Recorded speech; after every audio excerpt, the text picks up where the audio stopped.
gestion de Kabila et la gestion de Tshisekedi sont pareilles. Et donc, Kabila peut aussi partager la gestion de Tshisekedi parce qu'il n'y a pas assez de différence entre les deux. Ok, je pense que sur ce sujet Kabila, le regard justement du docteur Denis Mukwege sur l'ancien président, on a tout étayé. Il y a pas plus tard qu'hier, Martin Fayulu qui demande à ces trois personnalités, vous en avez cité deux, Kabila, Tshisekedi, et bien sûr ajouter le rebelle Corneille Nangaa autour de cette table-là. Vous, en tant qu'analyste politique, comment est-ce que vous regardez cette démarche de Martin Fayulu? C'est ce qui d'abord ce qui attire mon attention, n'est-ce pas? C'est la réaction spontanée, n'est-ce pas, de la présidente de la République. Aussitôt Martin Fayulu fait, n'est-ce pas, sa déclaration. Quelques temps après, c'est le tweet, n'est-ce pas, du porte-parole du président de la République, Tina Salama, qui accepte la main tendue de Fayulu. C'est là cacherait quoi? Vous voyez? Ce que Fayulu a dit, ce qu'il a décrit, c'est vrai. Mais s'il estime que la démarche qui reste singulier était bénéfique pour, n'est-ce pas? Vous allez quand même continuer, mais je ne comprends pas. Qu'est-ce que vous voulez bien? Vous parlez quand même d'un... Autrefois, sur ce plateau, vous avez prôné un dialogue intercongolais. Si Fayulu se montre favorable, c'est lui qui s'est replié alors qu'il était parmi les opposants autrefois qui ont fait bloc-notes pour dire non. S'il s'est replié, s'il y a quand même une réponse favorable du côté du président de la République, qu'est-ce que vous voyez de mal? Comment vous voulez encore interpréter ce fait qu'il le rencontre pour discuter parce qu'il montre quand même un intérêt favorable pour la patrie? Si vous m'aviez laissé l'état, peut-être j'allais rencontrer votre question. La démarche est singulière de Fayulu. S'il estimait que rencontrer le chef de l'État, lui, en tant que Martin Fayulu, serait une solution, n'est-ce pas, au conflit que nous avons à l'Est, il serait mieux de les rencontrer dans le cadre des consultations nationales. Là, il mène une démarche qui est singulière et qui s'apparente, n'est-ce pas, à un ralliement, n'est-ce pas, à l'union sacrée.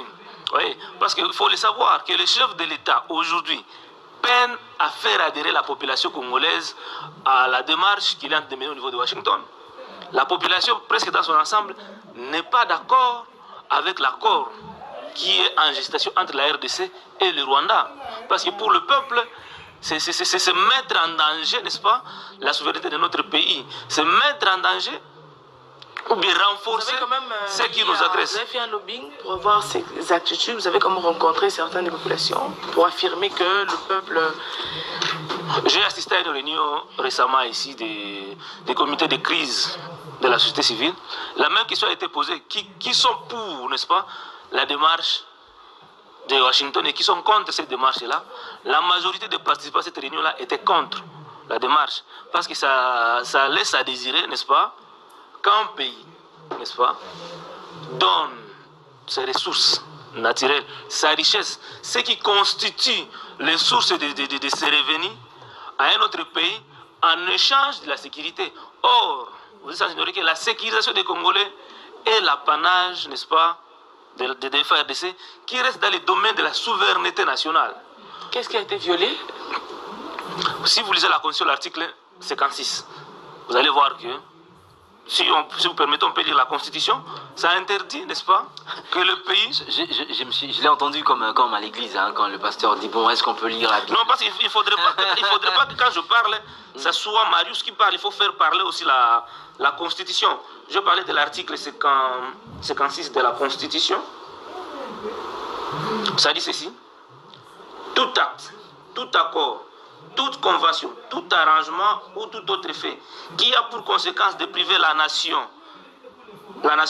les personnes physiques ou morales ou partie de leurs propres moyens d'existence tirés de leurs ressources ou de leurs richesses naturelles sans préjudice des dispositions internationales sur le marché et sur le crime économique est érigé en infraction et de pillage puni par la loi. Quand nous prenons nos ressources naturelles, on dit qu'on va désormais les partager avec les Rwandais. Nos minéraux, il faut que nous les exploitions avec les Rwandais.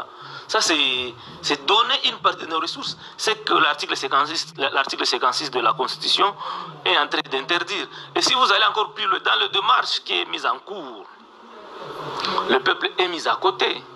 Parce que l'article 214 encore de la même constitution dit que tout accord de paix, avant que le président ne le ratifie, ça doit être discuté par l'Assemblée nationale qui représente le peuple. Ce qui n'est pas le cas aujourd'hui. Et ça, c'est un danger.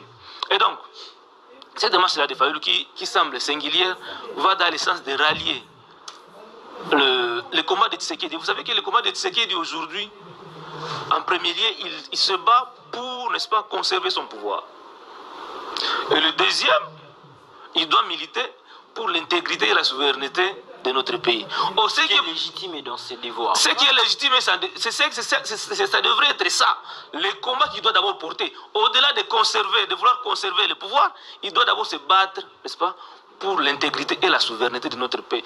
Or, Madame Ebenezer, le voie de sortie proposée